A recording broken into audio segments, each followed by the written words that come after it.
In a world where strength is measured by muscle mass and aggression by volume, where the weak are weeded out before they even begin, one woman was about to shatter every assumption her fellow Marines had about what it meant to be a warrior. They saw her quiet demeanor as weakness. They mistook her calm confidence for fear. They laughed at her small frame and questioned whether she belonged among the few, the proud, the Marines. But in the span of 30 seconds, everything they thought they knew about combat, about power, and about their new recruit would come crashing down harder than a 200-pound instructor hitting the training mat. This is the story of how mockery turned to respect, how laughter became silence, and how one knockout punch proved that the most dangerous opponents are often the ones you never see coming. What happened next would become legend in the halls of Paris Island, whispered about in mess halls and retold in barracks across the country. Because sometimes, the quiet ones are quiet for a reason. DU, South Carolina air, hung thick over Paris Island like a wet blanket, carrying with it the sharp commands of drill instructors and the thundering footsteps of recruits learning what it meant to become Marines. Among the sea of nervous faces stepping off the yellow buses that sweltering June morning was Sarah Chen, a 22-year-old woman whose quiet confidence masked years of disciplined training that her soon-to-be fellow Marines knew nothing about. At 5'4" and weighing barely 130 pounds, Sarah looked more like she belonged in a college library than on a military training ground. Her black hair was pulled back in a neat ponytail, her dark eyes taking in everything around her with careful observation. Grey, she moved with an economy of motion that spoke of practiced control, but to the other recruits filing off the buses she appeared fragile, almost delicate among the sea of larger, more obviously athletic bodies surrounding her. The first few hours at Paris Island were a blur of paperwork, medical examinations, and the infamous receiving process where drill instructors began breaking down civilian identities to rebuild them as Marines. Sarah navigated each station quietly, efficiently, never drawing attention to herself, but never falling behind either. It was during the initial physical assessments that the whispers began. "Look at that tiny girl over there," muttered Jake Morrison, a former high school football player from Texas who stood 6'2" and weighed 220 pounds of solid muscle. "She's going to wash out before the first week is over."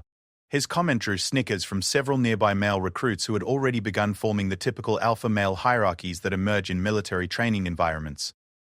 Marcus Rodriguez, another recruit who had wrestled in college, nodded in agreement. "I give her 3 days, maybe 4 if she's lucky. This place eats people like her alive." The group around them laughed quietly, careful not to draw the attention of the prowling drill instructors, but loud enough for Sarah to hear every word. Sarah said nothing, keeping her eyes forward and her expression neutral. She had heard variations of these comments her entire life, from middle school bullies to college classmates to the recruiter who had initially tried to steer her toward administrative positions rather than combat roles. What they didn't know, what none of them could have known, was that Sarah had been preparing for this moment for over a decade. Born to immigrant parents who owned a small restaurant in San Francisco's Chinatown, Sarah had started martial arts training at the age of 7, not out of any particular passion, but because her parents worked 16-hour days and needed somewhere safe for their daughter to spend her afternoons. What began as childcare had evolved into something much deeper. Her first instructor, an elderly Chinese man named Master Lu, had recognized something special in the quiet little girl who absorbed techniques like a sponge and never complained about the grueling training sessions. By age 12, Sarah had earned her black belt in traditional kung fu. By 15, she had added boxing and Brazilian jiu-jitsu to her repertoire. By 18, she was competing in mixed martial arts tournaments, often shocking opponents and spectators alike with her technical precision and devastating knockout power. Her fight record was impressive. 23 wins, 2 losses, with 18 of those victories coming by way of knockout or submission. But Sarah had kept her fighting background to herself when she enlisted, mentioning only that she had some martial arts experience during her recruitment interviews. She wasn't being modest, she was being strategic. She had learned early in life that people's preconceptions could be turned into advantages, that being underestimated was often the best position to be in when conflict arose. The first week of boot camp confirmed her suspicions about her fellow recruits' attitudes. During physical training, when she easily outperformed many of the larger male recruits in running and calisthenics, the comments shifted from questioning her ability to suggesting she was trying too hard to prove herself. When she excelled at weapons training, hitting targets that others missed with consistent accuracy, they accused her of being a show-off. "Chen thinks she's hot stuff because she can shoot straight," Morrison complained to his bunkmates one evening as they cleaned their rifles. "Wait until we get to hand-to-hand combat. That's when we'll see what she's really made of."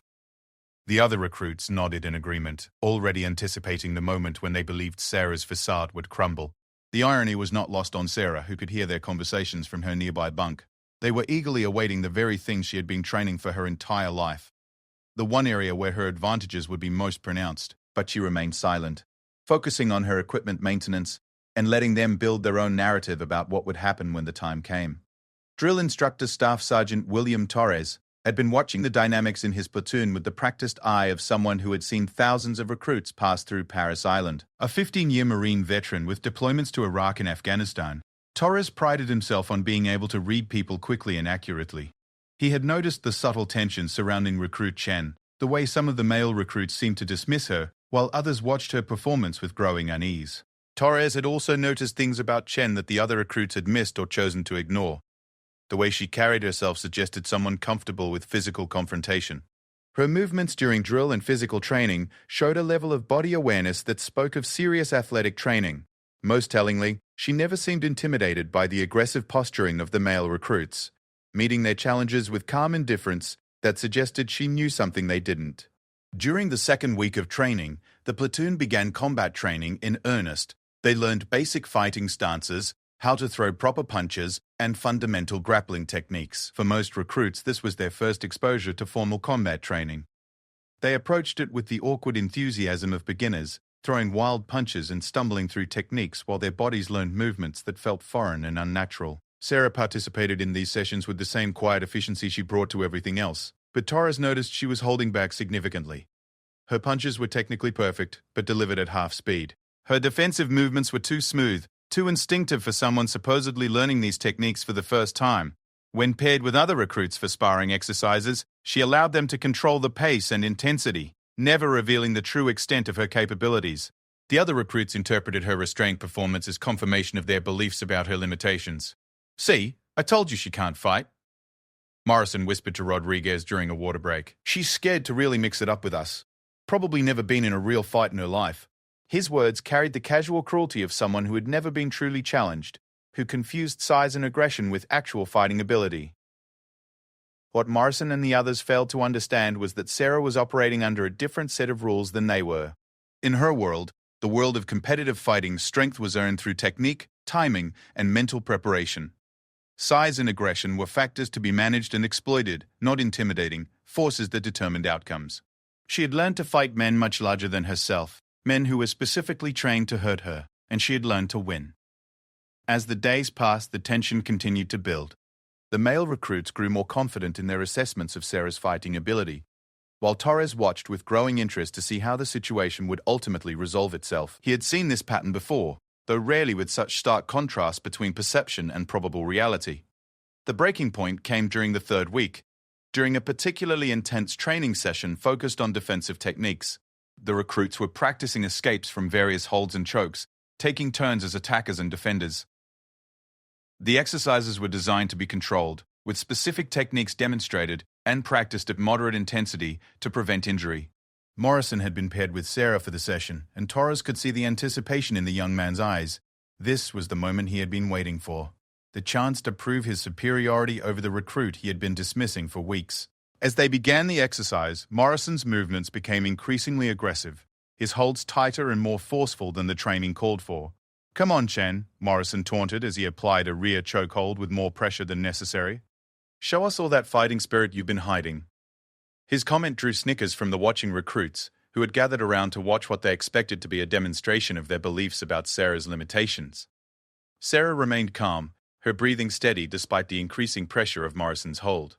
She could have ended the situation in seconds, but she chose instead to execute the prescribed defensive technique exactly as it had been demonstrated, escaping the hold cleanly and stepping away. Morrison's face showed disappointment that his attempt to overwhelm her had failed, but he interpreted her technical escape as luck rather than skill. "Lucky break," he muttered, loud enough for the other recruits to hear. "Let's see how you handle this one." The next exercise called for defense against a standing bear hug, but Morrison approached it like a wrestling match, using his size and strength to try to crush Sarah in his grip rather than simply applying the hold as the training required. Torres had seen enough. He was about to intervene when something in Sarah's posture shifted almost imperceptibly. For just a moment, her mask of compliance slipped, and Torres caught a glimpse of the trained fighter underneath. Sarah's eyes hardened, her stance subtly adjusted, and Torres realized he was about to witness something that would change the dynamics of his platoon forever. But before anything could happen, the whistle blew to end the session. Morrison released his hold with obvious reluctance, shooting Sarah a look that mixed disappointment with contempt. "We'll finish this later, Princess," he said, his words carrying the promise of future confrontation. Sarah simply nodded, her expression returning to its usual calm neutrality. But Torres noticed her hands flexing slightly at her sides, a small sign that suggested Morrison's aggressive approach had finally pushed her closer to revealing her true capabilities. The drill instructor made a mental note to keep a close eye on future training sessions, particularly any that involved Morrison and Chen. That evening, as the recruits cleaned their gear and prepared for lights out, the conversations inevitably turned to the day's training. Morrison regaled his bunkmates with exaggerated accounts of his encounters with Sarah, painting himself as the dominant force, and her as someone barely able to keep up with the training. "She's tougher than I thought. I'll give her that," Morrison admitted to his audience. But when it comes to real fighting, when the gloves come off and it's about pure strength and aggression, she's going to fold like paper. You could see it in her eyes today. She knows she's out of her league. From her nearby bunk, Sarah listened to Morrison's analysis with something approaching amusement. He had no idea how wrong he was, how much danger he had actually been in during their training session, or how much restraint she had shown to avoid embarrassing him in front of their peers. But she also recognized that the situation was escalating beyond her ability to control through passive participation. Her original plan had been to complete boot camp without revealing her fighting background, to prove she could succeed as a Marine based on the same training everyone else received. But Morrison's increasingly aggressive behavior was forcing her hand, creating a situation where her secret might be exposed whether she wanted it to be or not. As she lay in her bunk that night, listening to the quiet sounds of 50 recruits settling in for sleep, Sarah made a decision. If Morrison wanted to test her fighting ability, if he was determined to push their confrontations beyond the boundaries of prescribed training, then perhaps it was time to give him exactly what he was asking for. But when that moment came, she would make sure it was a lesson he would never forget, one that would settle the question of her capabilities once and for all. The fourth week of boot camp arrived with the oppressive heat of a South Carolina summer reaching its peak. The recruits had fallen into the punishing rhythm of military training, their bodies hardening under the relentless physical demands, while their minds adapted to the constant pressure of drill instructor supervision. For most, the initial shock of military life had given way to a grim determination to survive and succeed. For Sarah Chen, it marked the beginning of what would become the most challenging period of her time at Paris Island. Staff Sergeant Torres had structured the week around advanced combat training, moving beyond basic techniques to more complex scenarios that would test not just the recruits' physical abilities, but their mental toughness and decision-making under stress. The training schedule included weapon retention drills, multiple attacker scenarios, and what Torres privately considered the most revealing exercise of all: instructor demonstration sessions where recruits would face off against trained Marine combat instructors. The announcement of these demonstration sessions sent a ripple of excitement and anxiety through the platoon. For weeks, they had been practicing against each other, learning techniques and testing themselves against opponents of roughly equal experience level. Now they would face instructors with years of real-world combat experience, men who had used these techniques in life-and-death situations overseas. Jake Morrison heard the announcement with barely contained enthusiasm. To him, this represented the ultimate opportunity to prove his superiority over Sarah Chen in front of the entire platoon and the instructors themselves. He had been growing increasingly frustrated with Sarah's consistent performance in training, her ability to meet every challenge without the struggle he expected from someone he considered inherently inferior. "This is it," Morrison whispered to Marcus Rodriguez as they prepared their gear for the day's training. "Today we get to see Chen face a real fighter, not just us recruits going easy on her. When she gets dominated by one of the instructors, maybe she'll finally realize she doesn't belong here." Rodriguez nodded in agreement, though he had begun to harbor private doubts about their assessment of Sarah. He had noticed things during recent training sessions that didn't fit with their narrative about her limitations. The way she moved during combat drills suggested someone with extensive training, and her calmness under pressure seemed less like fear and more like confidence. But peer pressure and his own pride kept these observations to himself. The training took place in the platoon's designated combat training area, a large room with padded floors and walls designed to allow for intensive hand-to-hand combat practice. The recruits formed a large circle around the central mat area where the demonstrations would take place. 3 Marine combat instructors stood ready to face volunteers from the platoon. Their relaxed confidence a stark contrast to the nervous energy radiating from most of the recruits.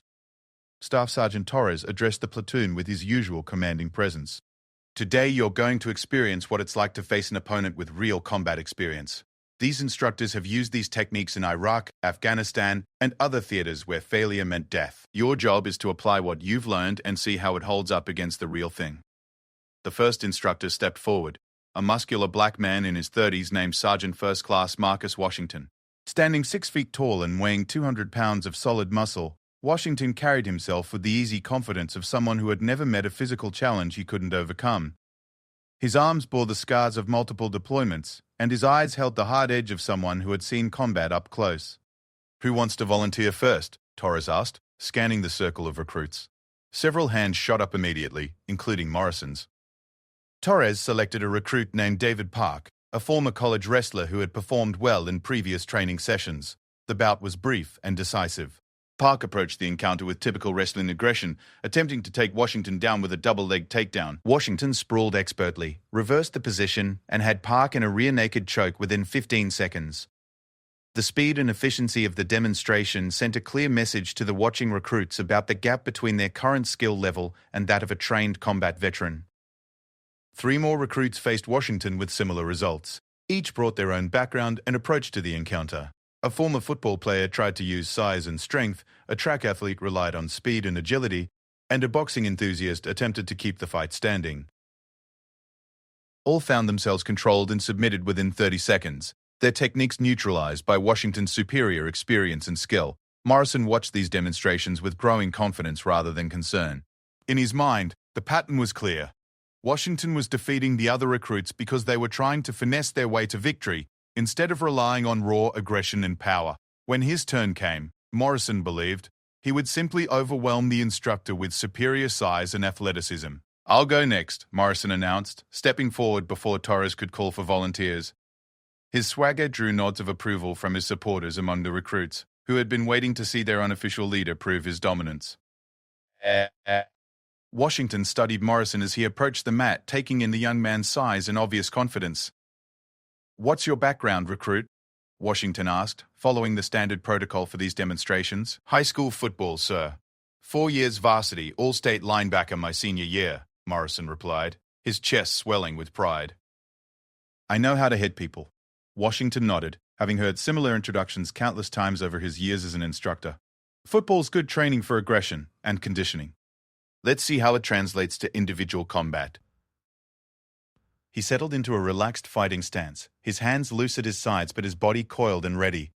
Morrison charged forward with the same intensity he had once brought to football tackles, attempting to drive Washington backward with pure force. For a moment, it seemed like his strategy might work, as his initial rush caught Washington slightly off balance. But the instructor's experience quickly reasserted itself, and he used Morrison's momentum against him, stepping aside and throwing the charging recruit face first into the mat. The slam was hard enough to drive the breath from Morrison's lungs and leave him stunned for several seconds. Washington allowed him to recover and reset, a professional courtesy that Morrison interpreted as weakness rather than sportsmanship. When they engaged again, Morrison was more cautious but equally unsuccessful, finding himself caught in a triangle choke that forced him to tap out or face unconsciousness. Morrison's defeat sent a shock through his supporters among the recruits, but he quickly began making excuses as he returned to the circle. "He caught me off guard with that first move," Morrison explained to anyone who would listen. "If we went again, I'd know what to expect." 2 more recruits faced Washington before Torres called for a water break. During the break, Morrison continued his analysis of what he had witnessed, his focus inevitably turning to Sarah. "At least I lasted longer than Park did," he said loudly enough for Sarah to hear. "I wonder how long Princess over there would last. Probably start crying before Washington even touched her."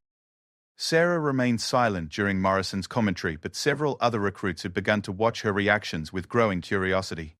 Her calm during Morrison's taunts seemed less like submission and more like the patience of someone waiting for the right moment to respond. The break ended with Torres calling the platoon back to attention. Washington had been joined by a second instructor, Gunnery Sergeant Mike Sullivan, a lean, wiry man whose unassuming appearance masked devastating technical skills. Sullivan specialized in submission grappling and had a reputation for being able to defeat much larger opponents through superior technique and timing. "We're going to change things up for the next set of demonstrations," Torres announced. "Gunny Sullivan here is going to show you what happens when technique meets size and strength. He's going to face our largest recruits first, then work his way down." "Who's our biggest volunteer?"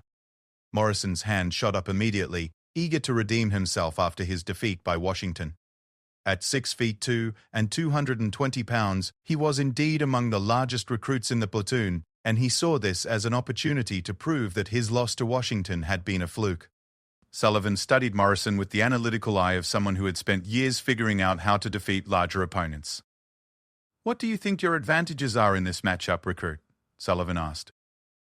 "Size and strength, sir," Morrison replied confidently. "I outweigh you by at least 50 pounds, and I'm 4 inches taller."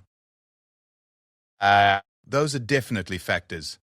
What do you think my advantages might be?" Morrison hesitated, clearly not having considered the question seriously. "Experience, I guess, sir."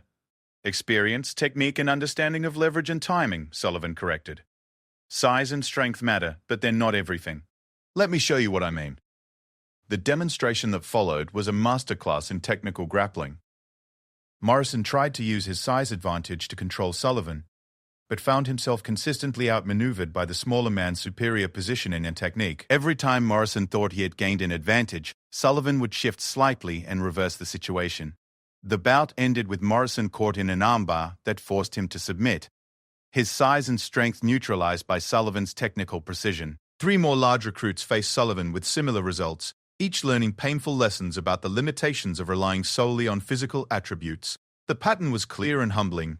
Technique and experience could overcome significant physical disadvantages when applied by someone who truly understood combat. As the demonstrations continued, Sarah found herself thinking about the lessons being displayed. She had learned these same principles years ago during her martial arts training, had experienced firsthand how proper technique could allow a smaller fighter to defeat a larger one. Watching Sullivan work reminded her of Master Lu's teachings about using an opponent's strength against them, about finding the moments of opportunity that existed in every fight. Morrison's second defeat had dampened his supporters' enthusiasm, but he continued his verbal campaign against Sarah with increasing desperation. "These guys are professional fighters," he said during another break. "It's not fair to judge anyone based on losing to them. But Chen still hasn't even volunteered. She's just hiding in the crowd, hoping nobody notices her." This time, Sarah did respond, her voice calm and steady as she addressed Morrison directly. "I'm waiting for the right moment," she said simply. Morrison laughed, drawing support from several nearby recruits. "The right moment?" "The right moment for what?" "To embarrass yourself in front of everyone." His laughter had a harsh edge, the sound of someone whose confidence was beginning to crack under the pressure of his own poor performance. "To teach," Sarah replied, her words carrying a quiet certainty that silenced Morrison's laughter and drew the attention of nearby recruits and instructors alike. Torres had been monitoring the conversation from across the room, and Sarah's response caught his attention immediately. The quiet confidence in her voice suggested someone who knew exactly what she was capable of, someone who had been waiting patiently for the right opportunity to reveal her true abilities. Sullivan had also noticed the exchange, and he approached Torres with a knowing look.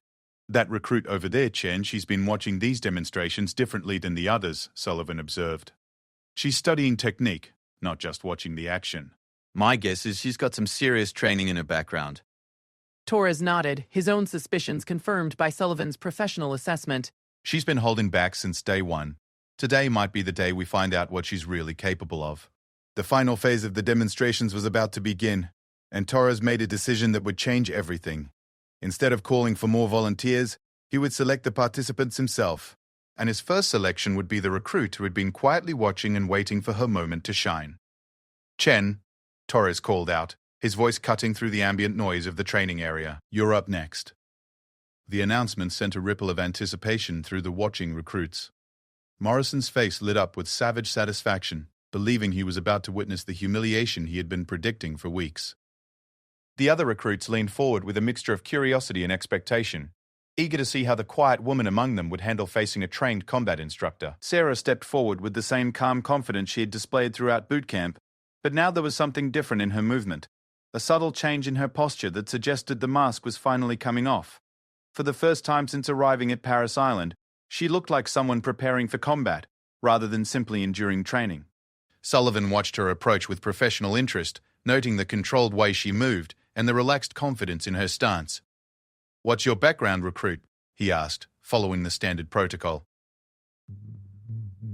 "Mixed martial arts, sir," Sarah replied, her voice steady and clear. 10 years of training, competition experience. The admission sent a shock through the watching recruits, particularly Morrison, who suddenly realized that all his assumptions about Sarah's background had been completely wrong. Torres smiled slightly, finally understanding why Sarah had been holding back during previous training sessions. Sullivan's eyebrows rose with interest. "Competition experience. What's your record?" The silence that followed Sarah's revelation was deafening. Morrison's face had gone pale as the full implications of what she had just revealed sank in. The other recruits stared in shock, suddenly reinterpreting every training session, every demonstration of technique, every moment when Sarah had appeared to struggle or hold back. Sullivan grinned, recognizing their kindred spirit. "Well then, recruit, let's see what you can do." The silence that followed Sarah's declaration hung in the air like smoke from a fired weapon, heavy and transformative. 23 wins. 2 losses, 18 by knockout or submission. The numbers echoed in the minds of every recruit present, forcing them to recalculate everything they thought they knew about the quiet woman who had been training alongside them for nearly a month. Jake Morrison felt the world tilt beneath his feet as the full implications crashed over him like a cold wave. Every taunt, every dismissive comment, every moment of casual cruelty towards Sarah suddenly took on a different meaning. He hadn't been bullying a weak recruit struggling to keep up. He had been antagonizing a professional fighter who could have ended him at any moment she chose. The realization was both humiliating and terrifying. Gunnery Sergeant Mike Sullivan studied Sarah with new appreciation, his experienced eye taking in details he had missed during casual observation. Now that he knew what to look for, he could see the subtle signs that marked her as a trained fighter, the way she balanced her weight evenly on both feet, the loose readiness in her shoulders, the calm focus in her eyes that spoke of someone who had faced real violence and emerged victorious. "Sullivan," said, settling into his own fighting stance. "Sullivan," said Mary Sense. Sullivan said, settling into his own fighting stance.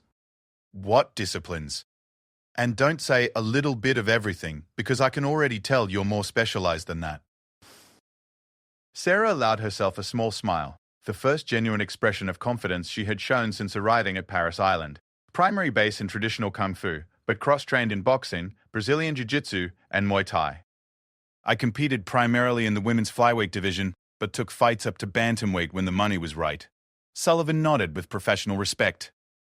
The combination she described was both traditional and practical, blending ancient martial arts with modern combat sports in a way that suggested serious dedication and intelligent training choices. "Any notable wins? Anyone I might have heard of?" "I knocked out Jessica the Hammer Martinez in the second round at a UFC feeder event 2 years ago. She was ranked 5th in the world at the time." Sarah's voice carried no boastfulness, just the matter-of-fact tone of someone stating a verifiable accomplishment. Several of the male recruits who followed MMA gasped audibly. Jessica Martinez was known for her devastating knockout power and granite chin. She had never been knocked out before or since her fight with Sarah. The fact that the quiet recruit among them had accomplished something that no other fighter had managed gave them a new perspective on who they had been training alongside. Staff Sergeant Torres watched the exchange with growing fascination. He had suspected Sarah was holding back, but even his experienced eye hadn't anticipated the level of her true capabilities. A professional fighter with wins over ranked opponents was essentially a lethal weapon. Someone whose hands could be legally classified as deadly weapons in many jurisdictions. "All right then," Sullivan said, his tone shifting to match the seriousness of the situation. "This changes things. Normally these demonstrations are about showing recruits what real fighting looks like, but you already know that. What do you want to get out of this?" Sarah glanced around the circle of watching faces, her gaze lingering momentarily on Morrison's pale, shocked expression. "I'd like to show my fellow recruits what real fighting looks like, sir. Some of them seem to have misconceptions about what makes someone dangerous." Sullivan understood immediately. This wasn't just about demonstrating technique. It was about settling accounts and establishing respect. He had seen similar situations before, where quiet competence was mistaken for weakness until circumstances forced a revelation. "Fair enough. Standard rules apply, but I suspect I'm going to have to work harder than usual today."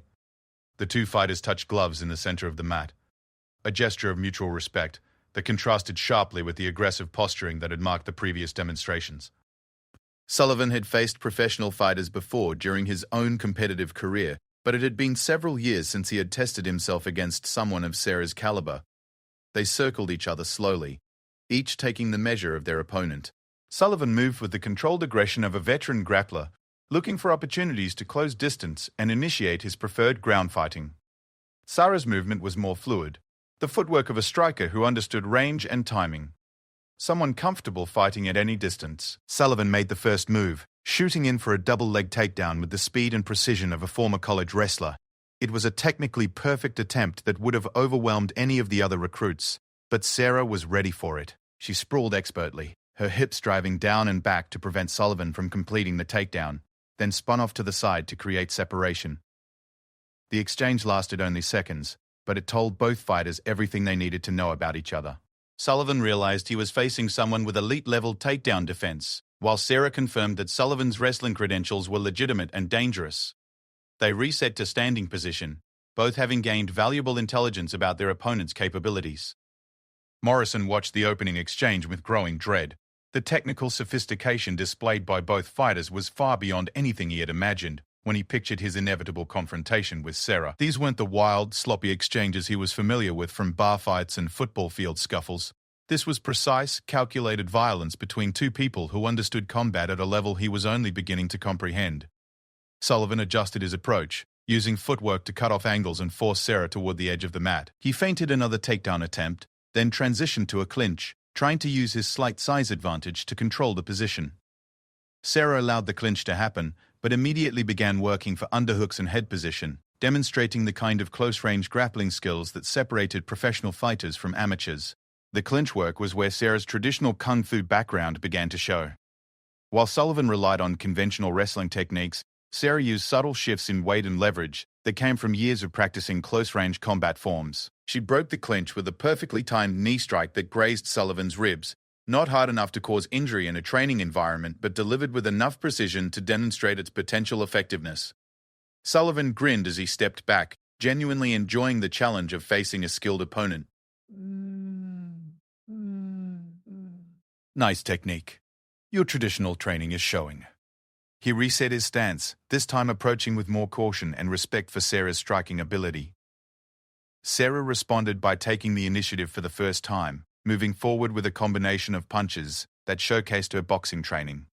Her hands were fast and accurate, forcing Sullivan to focus entirely on defense as she pressured him across the mat. The combination was designed more to demonstrate technique than to cause damage, but every strike landed precisely where she intended it to, showing a level of control that impressed even the instructors. The tempo of the fight increased as both competitors began to open up, testing each other's defenses and looking for weaknesses to exploit. Sullivan's grappling attempts became more creative and aggressive, while Sarah's striking combinations grew more complex and dangerous. It became clear to the watching recruits that they were witnessing a genuine contest between two highly skilled fighters, not the one-sided demonstrations they had seen earlier. Morrison found himself torn between fascination and horror as he watched Sarah systematically dissect Sullivan's attacks and counter with techniques he couldn't even identify, let alone defend against. Every assumption he had made about fighting, about strength, about what made someone dangerous in combat, was being systematically destroyed by the woman he had been tormenting for weeks. The turning point came when Sullivan attempted a more aggressive takedown, committing fully to a single leg attempt that left him temporarily vulnerable. Sarah defended by sprawling and then transitioning to a front facelock, a position that allowed her to control Sullivan's head and neck while threatening a potential submission or striking opportunities. From the front facelock, Sarah demonstrated the kind of positional control that separated elite grapplers from recreational practitioners. She maintained perfect balance while denying Sullivan any opportunity to improve his position, occasionally threatening with knee strikes to the body that forced him to remain defensive. It was a masterful display of technical dominance that showcased years of high-level training and competition experience. Sullivan struggled against the position for nearly 30 seconds before Sarah voluntarily released the hold and stepped back, allowing him to return to standing position. The gesture was both respectful and devastating. She had clearly demonstrated her ability to control and potentially finish the fight, but had chosen to continue the demonstration rather than end it decisively. Impressive control, Sullivan acknowledged as they reset. You could have finished that position several different ways. Yes, sir, Sarah replied simply. But the demonstration isn't for you. Her words carried across the silent training area to the watching recruits, particularly Morrison, who was beginning to understand that every moment of restraint Sarah had shown over the past weeks had been a choice rather than a limitation. She could have humiliated him during any of their training encounters, could have demonstrated her superiority in ways that would have destroyed his reputation and his confidence. Instead, she had chosen to endure his taunts and maintain her cover, waiting for the right moment to reveal her true capabilities. The final phase of their demonstration began with Sullivan attempting to use his wrestling background more aggressively, shooting for takedowns and looking for opportunities to get the fight to the ground where his submission skills would be most effective. Sarah defended each attempt with the technical precision of someone who had faced elite-level wrestlers throughout her career, sprawling, underhooking, and using footwork to maintain her preferred distance and positioning. As Sullivan's takedown attempts became more desperate and less technical, Sarah began to counter more aggressively. She caught him coming in with a perfectly timed uppercut that snapped his head back and forced him to abandon his wrestling approach. The punch was pulled to avoid serious injury, but its placement and timing were perfect, demonstrating that she could have ended the fight at any moment she chose. Sullivan stepped back, breathing heavily from his exertions and sporting a slight cut on his lip from Sarah's counterattack. His expression was one of professional appreciation mixed with genuine surprise at the level of skill she had displayed. "That's enough," he announced, raising his hand to signal the end of the demonstration. "Outstanding work, recruit. Truly impressive. Trust a few, well-equipped." The two fighters touched gloves again, this time with Sullivan offering a slight bow of respect that acknowledged Sarah's superior performance. As they separated, the training area remained eerily quiet, with 50 recruits and 3 instructors trying to process what they had just witnessed. Staff Sergeant Torres stepped forward to address the platoon, his voice carrying a new tone of respect when he looked towards Sarah. "What you just saw, recruits, was a demonstration of what real training and dedication can accomplish. Recruit Chen has been holding back for weeks, training at our pace instead of her own, participating in exercises that were far below her actual skill level. She could have dominated every sparring session, every combat drill, every physical challenge we've presented to this platoon."